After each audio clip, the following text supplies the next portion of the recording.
Hello students, मैं नीरज श्रीवास्तव आप सभी का MNBCC में स्वागत है। आज हम लोग पढ़ेंगे क्लास 10 का भूगोल। उसमें हम लोग जिसका नाम है भूमि संसाधन, इसमें कुछ सवाल पढ़े हुए थे और कुछ मुख्य बिंदु पर आज हम लोग ध्यान देंगे। समोच्च कृषि क्या है? समोच्च कृषि किसे कहा जाता है? तो समोच्च कृषि पहाड़ी क्षेत्रों में की जाती है, पहाड़ी ढलानों पर यह समोच्च कृषि की जाती है। यह मृदा अपरदन को रोकने में काफी सहायक होती है। जो ढाल वाली भूमि होती है उस पर समोच्च कृषि की जाती है और समोच्च कृषि करने से भूमि की ढाल और पानी की बहाव की गति में काफी कमी आती है, जिसके कारण भूमि का कटाव नहीं हो पाता है और उसके साथ ही साथ मिट्टी की जो उपजाऊ क्षमता जो होती है वह नष्ट नहीं होती, जिससे मिट्टी की गुणवत्ता बरकरार रहती है और आसानी से उसमें कृषि पद्धति को विकसित किया जा सकता है। तो ऐसी पद्धति को ही समोच्च कृषि के नाम से जाना जाता है। अगला क्वेश्चन है, पवन अपरदन वाले क्षेत्रों में कृषि की कौन सी पद्धति अपनाई जाती है? कि पवन अपरदन वाले क्षेत्रों में कृषि की कौन सी पद्धति अपनाई जाती है?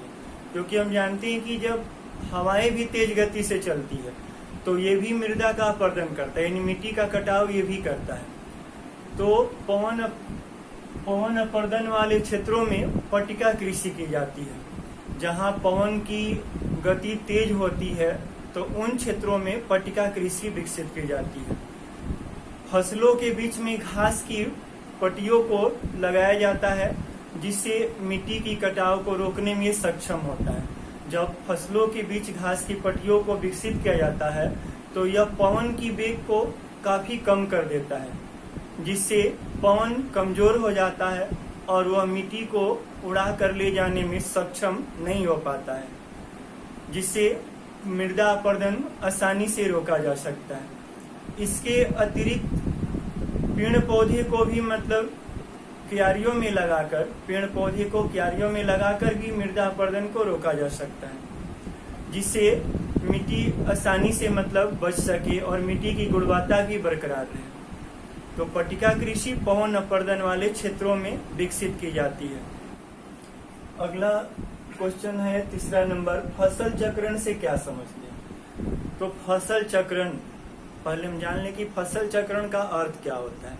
यानी कि फसलों को बदल कर बोने की प्रक्रिया, अर्थात फसलों के बदल कर बोने की प्रक्रिया को ही हम फसल चक्रण कहते हैं। फसल चक्रण से मिट्टी की गुणवत्ता बरकरार रहती है, क्योंकि अगर एक ही फसल को हम लगातार उगाते रहते हैं, जैसे चावल हुआ, मक्का हुआ, आलू हुआ, गेहूं हुआ, अगर इन्हीं फसलों को लगातार हम उगाते हैं तो इनके लगातार उगाने से मिट्टी की उपजाऊ क्षमता नष्ट हो जाती है। जैसे अगर कोई मानो एक ही भोजन दिनों रात खाता रहता है कि चावल सुबह में भी, रात में भी, दोपहर में भी हमेशा अगर चावल खाए तो उसका मन उब जाता है, उसकी स्थिति बिगड़ जाती है। उसी तरह से मिट्टी में भी अगर एक ही फसल को लगातार उगाते रहते हैं तो उससे मिट्टी की उपजाऊ क्षमता कमजोर हो जाती है। इसलिए हमें मिट्टी की गुणवत्ता को बनाए रखने के लिए फसलों को बदल कर बोने की प्रक्रिया अपनानी चाहिए। इसके अतिरिक्त हमें बीच बीच में फसलों को एक बार दलहन और तिलहन की भी खेती करना जरूरी होता है, क्योंकि दलहन की फसल में नाइट्रोजनीकरण जीवाणु पाए जाते हैं जो मिट्टी की गुणवत्ता को मजबूत करते हैं, जिससे मिट्टी की उपजाऊ क्षमता काफी मजबूत हो जाती है और उसमें आवश्यकता से अधिक फसलों का उत्पादन किया जा सकता है। इसलिए कृषि पद्धति में फसल चक्रण की प्रक्रिया को अपनाना जरूरी होता है। अगला क्वेश्चन, चौथा नंबर, जलाक्रांतता से क्या है या क्या समझते हैं? मृदा अपरदन में इसकी भूमिका बताएं। तो पहले हम लोग जान लें कि जलाक्रांतता है क्या। यानी कि जिन क्षेत्रों में या जिन राज्यों में अधिक सिंचाई की जाती है तो अधिक सिंचाई के कारण ही जलाक्रांतता की समस्या उत्पन्न होती है।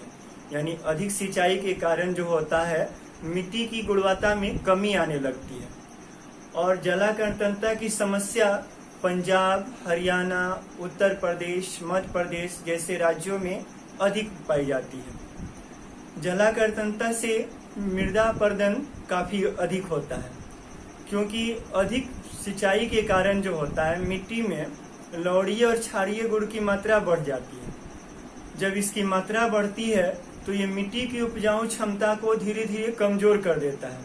जब मिट्टी की गुणवत्ता कमजोर हो जाती है तो इसमें फसलों का उत्पादन बहुत ही कम होने लगता है, जिससे मिट्टी निम्नीकरण भी कहा जाता है, या मिट्टी के इस निम्नीकरण के कारण ही इसका अपरदन होने लगता है। अतः जलाकर तंत्रता मिट्टी अपरदन में महत्वपूर्ण भूमिका निभाता है। अब हम लोग अगला सवाल पढ़ेंगे, 5वां नंबर। भारत में अधिक पशुधन होने के बावजूद भारतीय अर्थव्यवस्था में इनका स्थान नगण्य है, क्यों? कि भारत में पशुधन बहुत अधिक मात्रा में, इसके बावजूद भी भारतीय अर्थव्यवस्था में इनका स्थान नगण्य यानी शून्य है, क्यों? तो भारत विश्व के पशुधनों में भारत का स्थान विश्व में अग्रणीय है, और विश्व में जो भैंस पाई जाती है उसका 57% और गोधन का 16% भारत में पाया जाता है।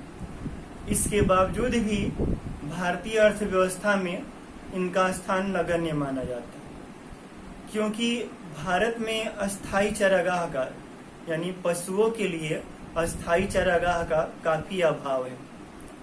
इसके अतिरिक्त जिन क्षेत्रों में अधिक मात्रा में पशुधन पाए जाते हैं वो क्षेत्र बाढ़ और सुखाड़ से अधिकतर ग्रस्त रहते हैं, यानी बाढ़ और सुखाड़ से अधिकतर वो प्रभावित रहते हैं।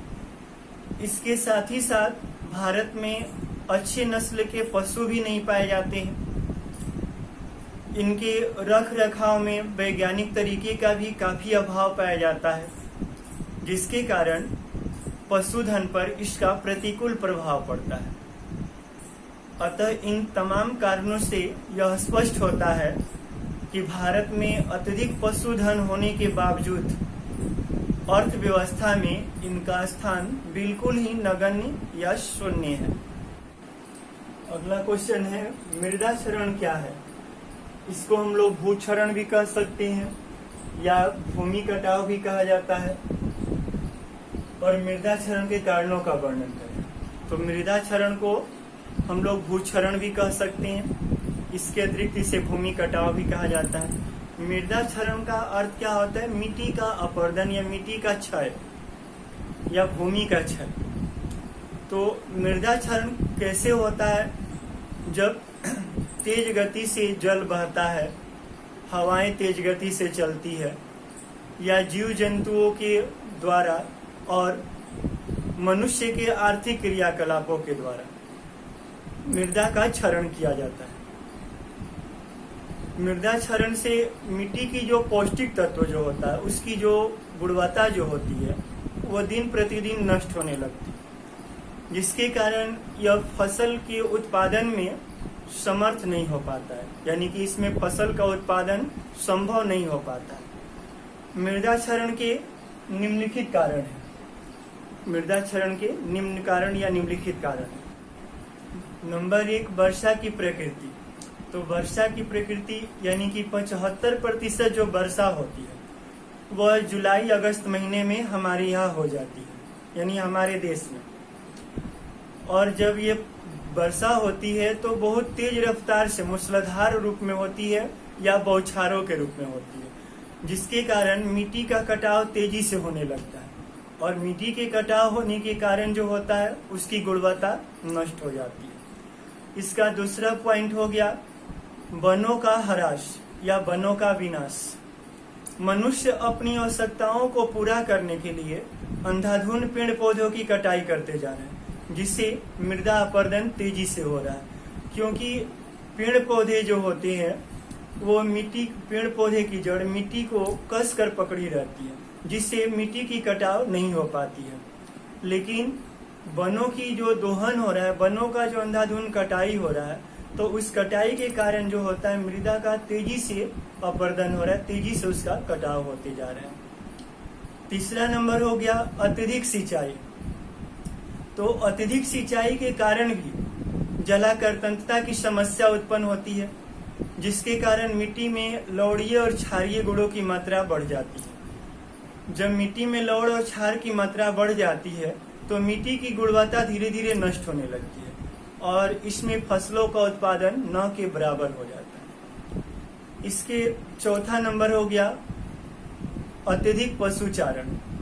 कि अत्यधिक पशुचारण यानी कि अधिक मात्रा में पशुओं के चरने से भी मिट्टी का अपरदन होता है, क्योंकि जो घास जो होते हैं वो पृथ्वी का श्रृंगार कहलाता है, भूमि का श्रृंगार कहलाता है। घास की जड़ें मिट्टी को कस के पकड़ी रहती है, लेकिन जब पशु उस घास को पूरी तरह से चट जाते हैं तो वह पृथ्वी जो होती है या भूमि जो होती है वह पूरी तरह से नग्न हो जाती है, जिससे अगर वर्षा होती है तो वर्षा के कारण वह जल तेजी से बहने लगता है और तेजी से बहते जल मिट्टी की कटाव को बढ़ावा देता है, जिससे मिट्टी का अपरदन तेजी से होने लगता है। और पशुओं की खुरों के माध्यम से भी मिट्टी का कटाव तेजी से होता है। अगला हम लोग टॉपिक पढ़ेंगे 7वां नंबर, मृदा संरक्षण पर निबंध लिखें। तो मृदा संरक्षण का मतलब क्या होता है? मिट्टी का बचाव। इसका अर्थ होता है मिट्टी का बचाव, यानी मिट्टी का बचाव हम लोग कैसे करेंगे। तो मृदा संरक्षण हमारी पारिस्थितिकी तंत्र का एक महत्वपूर्ण घटक माना जाता है। मिट्टी केवल पेड़ पौधे के लिए मुख्य आधार नहीं होता है, यह पृथ्वी पर पाए जाने वाले सभी जीवों का मुख्य आधार माना जाता है, क्योंकि जिस तरह जल के बिना मानव जीवन की कल्पना नहीं की जा सकती है, किसी भी सजीव जगत की कल्पना नहीं की जा सकती है, उसी तरह से मृदा के बिना भी सजीव जगत की कल्पना नहीं की जा सकती, क्योंकि मृदा के द्वारा अन्य हमारे आर्थिक क्रियाकलाप विकसित होते हैं और हमारी जितनी आर्थिक क्रियाकलाप है वह मृदा पर अधिक मात्रा में निर्भर है। इसके अतिरिक्त मृदा का संरक्षण हमें लंबे समय तक अधिक से अधिक लाभ कमाने के उद्देश्य से भी करना जरूरी होता है। मिट्टी की गुणवत्ता जितनी अधिक बरकरार रहेगी वो आने वाले समय या आने वाले हमारी भावी पीढ़ियों के लिए वो काफी लाभदायक होगा। साथ ही साथ मिट्टी की उर्वरता को ही विकसित करना जरूरी है, क्योंकि मृदा अपरदन अगर होगा तो उस मिट्टी की कटाव तेजी से होगी, जिससे उसकी गुणवत्ता नष्ट हो जाएगी। तो अधिक से अधिक मात्रा में पेड़ों को लगाकर भी हम मृदा संरक्षण कर सकते हैं, यानी मिट्टी का बचाव कर सकते हैं। इसके अतिरिक्त जो पवन अपरदन वाले क्षेत्र जो है उन क्षेत्रों में फसलों के बीच घास की पट्टियों को विकसित करके मृदा अपरदन को रोका जा सकता है। पहाड़ी ढलानों वाले क्षेत्रों में समोच्च कृषि या सोपानी कृषि को भी विकसित करके हम मृदा अपरदन को रोक सकते हैं। इसके अतिरिक्त जलाकर तंत्रता की समस्याओं को दूर करके भी मृदा अपरदन को रोका जा सकता है। अत्यधिक पशुचारण की प्रक्रिया को रोककर, यानी कि पशुओं के लिए अस्थायी चारागाह की व्यवस्था करके भी हम मृदा अपरदन को रोक सकते हैं। साथ ही साथ मृदा की गुणवत्ता जितनी लंबी समय तक बरकरार रहेगी, आने वाले उतने ही लंबे समय तक हमारी जीवन हर तरह से सुख सुविधाओं से भरा होगा। यानी धरती पर मिट्टी जब तक मौजूद रहेगी, उसकी गुणवत्ता बरकरार रहेगा, तब तक हमारी मतलब जो है जीवन हर तरह के सुख सुविधाओं से संपन्न रहेगा। तो आज हम लोग जितने टॉपिक पढ़े हैं इन टॉपिकों पर हमें विशेष ध्यान देना होगा, क्योंकि यह परीक्षा में अक्सर ये सवाल आते रहते हैं। फसल चक्रण हो, जलाकर तंत्रता की समस्या हो या मृदा संरक्षण से क्या समझते हैं, इन तमाम चीजों को या पीछे हम लोग वीडियो में जो पढ़े हैं उस पर भी विशेष ध्यान देना जरूरी है। और अगर चैनल आप लोगों को पसंद हो तो इसको लाइक और सब्सक्राइब करना ना भूलें।